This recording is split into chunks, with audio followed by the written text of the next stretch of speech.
ونصلی ونسلم علی رسولہ الکریم اما بعد بسم اللہ الرحمن الرحیم۔ کیریئر کارواں کی جانب سے میں آپ سب حضرات کو سلام محبت پیش کرتا ہوں۔ رمضان المبارک کا مہینہ اپنی رحمتوں، برکتوں اور مغفرتوں کے ساتھ گزر رہا ہے۔ نبی کریم صلی اللہ علیہ وسلم نے جہاں اس کی اور مختلف خصوصیات بیان فرمائیں، وہاں ایک بات ارشاد فرمائی کہ یہ شہر المواسات ہے۔ شہر المواسات یعنی مواسات کا مطلب کیا ہے، تھوڑا سا اس کو سمجھنے کی ضرورت ہے۔ مواسات کہتے ہیں ہمدردی اور غم خواری کو، یعنی اس کا مطلب یہ ہے کہ یہاں اس مواسات کے لفظ میں اور اس خصوصیت میں رسول اللہ صلی اللہ علیہ وسلم یہ بات ارشاد فرما رہے ہیں کہ یہ مہینہ صرف اس طرح کا نہیں ہے کہ انسان ایک ایسی عبادت سر انجام دے کہ جس کا تعلق صرف اس کی ذات کی زندگی سے ہو، اس کا تعلق معاشرے سے نہ ہو، اس کا تعلق اس کی معاشرتی زندگی سے نہ ہو، ایسا نہ ہو، بلکہ یہ شہر المواسات یعنی ہمدردی اور غمخواری کا مہینہ ہے کہ اس مہینے کے اندر انسان اپنے کمرے میں بند ہو کر اور اپنی دنیا میں بند ہو کر صرف یہ نہیں کہ روزہ رکھ لیا تو اس نے بڑا کوئی کارنامہ سر انجام دے دیا، بلا شبہ بہت بڑا کارنامہ ہے اور بلا شبہ اس کا بہت بڑا اجر و ثواب ہے، لیکن شہر المواسات ہمارے سے جو تقاضا کر رہا ہے، یہ جو لفظ اور یہ جو خصوصیت رمضان المبارک کی ہے، یہ ہمیں اس بات کی جانب متوجہ کر رہی ہے کہ ہم دوسروں کے لیے ہمدردی کے، محبت کے اور غمخواری کے جذبات کا اظہار کریں،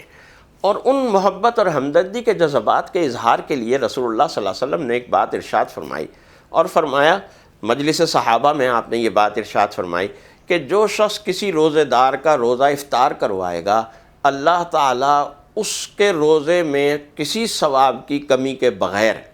یعنی اس روزے دار کو جس کا آپ نے روزہ افطار کروایا ہے، اس کے ثواب میں کوئی کمی نہیں آئے گی، لیکن جتنا ثواب اسے ملا ہے اتنا ہی ثواب روزہ افطار کرانے والے کو مل جائے گا۔ آپ کو اپنے روزے کا ثواب تو مل ہی رہا ہے، اگر آپ کسی دوسرے کو روزہ افطار کروائیں گے تو آپ کو اس کے روزے کا ثواب بھی ملے گا اور اس کے اپنے ثواب میں کوئی کمی واقع نہیں ہوگی۔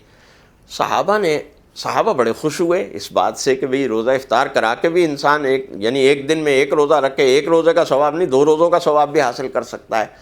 لیکن ایک فکر ہوئی صحابہ کو، اور وہ اس فکر کا اظہار کیا رسول اللہ صلی اللہ علیہ وسلم سے، اور یہ کہا کہ یا رسول اللہ، ہم میں سے ہر شخص تو اس قابل نہیں ہے، اس کے پاس اتنی مالی وسعت نہیں ہے کہ وہ دوسروں کو روزہ افطار کروائے، دوسروں کی دعوت کرے، انہیں کھانا کھلائے۔ تو رسول اللہ صلی اللہ علیہ وسلم نے فرمایا کہ دیکھو، میں یہ نہیں کہہ رہا کہ پورا پیٹ بھر کے کھانا کھلاؤ، اسے خوب اچھی طرح افطاریاں کرواؤ، بہت سارا مال و دولت اس کو کھلاؤ، نعمتیں کھلاؤ، میں یہ نہیں کہہ رہا۔ ایک آدھی کھجور سے بھی اگر کسی کو روزہ افطار کرا دو گے،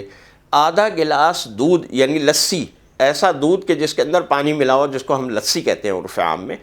اس کے آدھے گلاس سے، آدھے پیالے سے بھی روزہ افطار کرا دو گے، یا حتیٰ کہ آدھا گلاس پانی سے بھی روزہ افطار کرا دو گے، تو تمہیں اس کے روزے کا ثواب مل جائے گا۔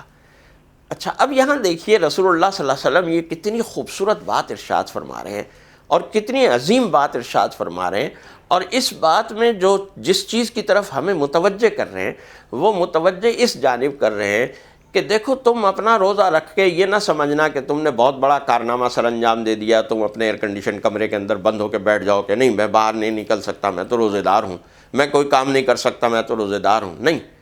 تمہیں باہر نکلنا ہے،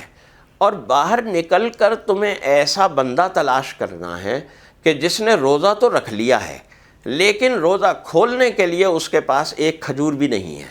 روزہ کھولنے کے لیے اس کے پاس آدھا گلاس دودھ کا بھی نہیں ہے، لسی کا بھی نہیں ہے، روزہ کھولنے کے لیے تاکہ اس کے پاس آدھا گلاس پانی کا بھی نہیں ہے۔ اسے آپ ڈھونڈیں اور ڈھونڈ کر اسے اپنے ساتھ بٹھائیں، اپنے دسترخوان پر بٹھائیں، اپنے دسترخوان پر بٹھا کر اس کا روزہ کھلوائیں، تو سوچئے کہ وہ کتنا خوش ہوگا، کتنی دعائیں دے گا جب اسے پیٹ بھر کر کچھ چیز ملے گی، جب وہ سیر ہو کر ٹھنڈا پانی یا شربت یا کچھ دودھ پیے گا تو وہ کتنا خوش ہوگا، اور کتنا خوش ہو کر کتنی دعائیں دے گا، اور کتنے درجات اور کتنے مراتب اس شخص کے بلند ہوں گے کہ جو روزہ افطار کروا رہا ہے۔ الحمدللہ ہمارے ہاں، ہمارے ملک پاکستان میں، عرب ممالک میں تو یہ رواج بہت عرصے سے ہے، مکہ مکرمہ اور مدینہ منورہ میں یہ بات ہم دیکھتے ہیں، جو ہمارے میں سے جن کو یہ سعادت نصیب ہوتی ہے کہ رمضان المبارک میں عمرے کے لیے جائیں، ان کو وہ یہ اس بات کا وہاں مشاہدہ کرتے ہیں کہ عرب لوگ جو ہیں وہ اس بات کے لیے آگے بڑھ کر بہت خوش ہو کر اور بہت جوش و خروش کے ساتھ روزہ افطار کرواتے ہیں، مسجد نبوی میں بھی، خانہ کعبہ میں بھی، اور بڑی یعنی باقاعدہ جیسے ہمارے ہاں ویگن اور بس اسٹاپ کے اوپر کنڈکٹرز اپنی سواریاں کھینچتے ہیں نا، کہ ایک کنڈکٹر اپنے بس کی طرف سواری کھینچ رہا ہے، ایک کنڈکٹر اپنے بس کی طرف سواری کھینچ رہا ہے، وہی صورتحال وہاں پر روزہ افطار کرانے والوں کی ہوتی ہے کہ ایک شیخ کھڑے ہوئے ہیں، ان کے بندے کھڑے ہوئے ہیں، لوگوں کو بلا رہے ہیں، ایک دوسرا شیخ بھی کھڑا ہوا ہے، اس کے بندے بھی کھڑے ہوئے ہیں، وہ اپنی طرف بلا رہے ہیں۔ یہ رواج الحمدللہ اب ہمارے ہاں بھی بہت ہو گیا ہے۔ ہمارے ہاں بھی الحمدللہ آپ دیکھیں گے سڑکوں پر نکلیں تو دسترخوان بہت بچھے ہوئے ہوتے ہیں، اور بہت سے صاحب خیر غریبوں کو روزہ افطار کرا رہے ہوتے ہیں۔ اللہ تعالیٰ ان کے اس مال و دولت میں جو اس طرح سے صاحب خیر ہیں اور اس طرح سے لوگوں کو روزہ افطار کروا رہے ہیں، اللہ تعالیٰ ان کے مال و دولت میں بہت ساری برکتیں عطا فرمائے اور ان کی تمام پریشانیوں کو دور فرمائے، ان کے کاروبار میں، ان کے رزق میں خیر و برکت نصیب فرمائے۔ تو یہ بڑی خیر و برکت کی بات ہے، اور ہمیں اس خیر و برکت میں سے ہم جتنا حصہ بھی بٹا سکتے ہوں ہمیں بٹانا چاہیے، اور ہمیں اس بات کا شعور اور احساس ہونا چاہیے کہ ایک غریب آدمی کس طرح روزہ کھولتا ہے، اس کے پاس روزہ کھولنے کے لیے کوئی چیز ہے یا نہیں ہے، کھانے پینے کے لیے کوئی چیز مشروب کوئی مہیا ہے یا نہیں ہے، میں اس غریب کو اپنے گلے سے لگاؤں، اپنے سینے سے لگاؤں، اور اسے اپنے سینے سے لگا کر اپنے دسترخوان پر بٹھاؤں، اور جو نعمتیں اللہ تعالیٰ نے مجھے دی ہیں میں ان نعمتوں میں سے اس کو بھی حصہ دوں، اس کو بھی فیض یاب کروں، اور جب وہ فیض یاب ہو میرے دسترخوان سے، کھلائے گا تو اسے اللہ تعالیٰ، میں اور آپ تو نہیں کھلا رہے، کھلائے گا اسے اللہ تعالیٰ ہی۔ اللہ نے جو مقدر اس کے لیے لکھ دیا ہے، جو چیز اس کے مقدر میں لکھ دی ہے، وہ اسے بہرحال ملنی ہے۔ آپ سوچئے کہ وہ دے تو اللہ تعالیٰ رہا ہے، لیکن اگر اللہ تعالیٰ اس تک رزق پہنچانے کا ذریعہ مجھے یا آپ کو بنا دیتا ہے تو یہ اللہ کا کتنا بڑا کرم اور کتنا بڑا انعام ہے۔ آپ اس کے محسن نہیں ہیں جس کو آپ روزہ افطار کروا رہے ہیں، وہ آپ کا محسن ہے کہ وہ آپ کے لیے اجر و ثواب کا باعث بن رہا ہے، اس لیے کہ جو چیز اس کے مقدر میں تھی وہ تو اسے ملنی ہی تھی، وہ اے کھلائے یا بی کھلائے یا سی کھلائے۔ لیکن یہ بات کتنی فضیلت کی اور کتنے بڑے انعام کی اور اللہ کے کتنے بڑی رحمت کی ہے کہ اگر وہ رحمت میرے اور آپ کے حصے میں آتی ہے اور میں اور آپ اس سے ہمدردی کا اور غمخواری کا، اس سے خیر خواہی کا جو ہے مظاہرہ کرتے ہیں، اس سے گویا یہ بات سمجھ میں آئی، اور اسلام کا جو تصور عبادت ہے، اس عبادت کا تصور اور اس کا بنیادی فلسفہ ہمیں سمجھ میں آیا کہ اسلام کا جو تصور عبادت ہے وہ صرف بندے کا اللہ ہی سے تعلق مضبوط نہیں کرتا،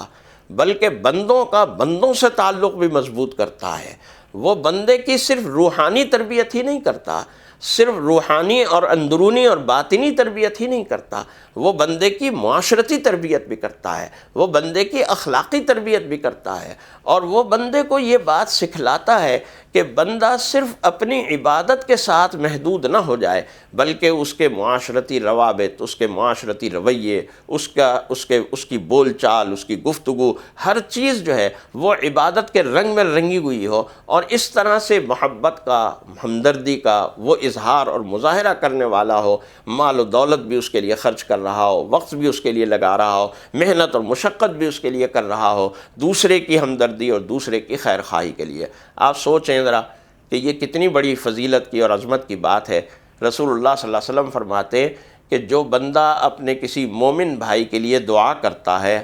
فرشتے اس کے لیے دعا کرتے ہیں کہ اے اللہ، یہ اپنے مومن بھائی کے لیے جس رحمت کی اور جس انعام اور فضل و کرم کی دعا کر رہا ہے، اسے بھی وہ رحمت عطا فرما دے۔ اب اگر بندہ صرف اپنے لیے دعا کرے گا، اے اللہ مجھے یہ دے دے، اے اللہ مجھے یہ دے دے، اے اللہ مجھے وہ دے دے، اے اللہ مجھے کوٹھی دے دے، مجھے گاڑی دے دے، میرے کاروبار میں برکت دے دے، اللہ تعالیٰ دے دے گا۔ لیکن اگر بندہ اپنے بھائی کے لیے یہ دعا کرے گا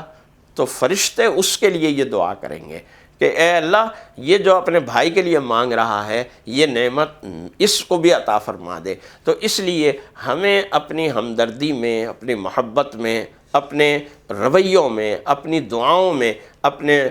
غریب بھائیوں کو شامل رکھنا چاہیے، ان کے لیے ہمارے اندر ہمدردی کے جذبات، محبت کے جذبات، خیر خواہی کے جذبات ہونی چاہیے، ان کے لیے ہم جتنا کچھ کر سکتے ہوں وہ بھی کریں، اور جتنی دعائیں ان کے لیے مانگ سکتے ہوں وہ دعائیں بھی مانگیں۔ اللہ تعالی ہمارے اندر ہمدردی، غمخواری اور خیر خواہی کے خوبصورت جذبات پیدا فرمائے، اور اس ماہ مبارک کو ہمارے لیے بہت ہی مبارک فرمائے۔ آمین۔ وآخر دعوانا ان الحمد للہ رب العالمین۔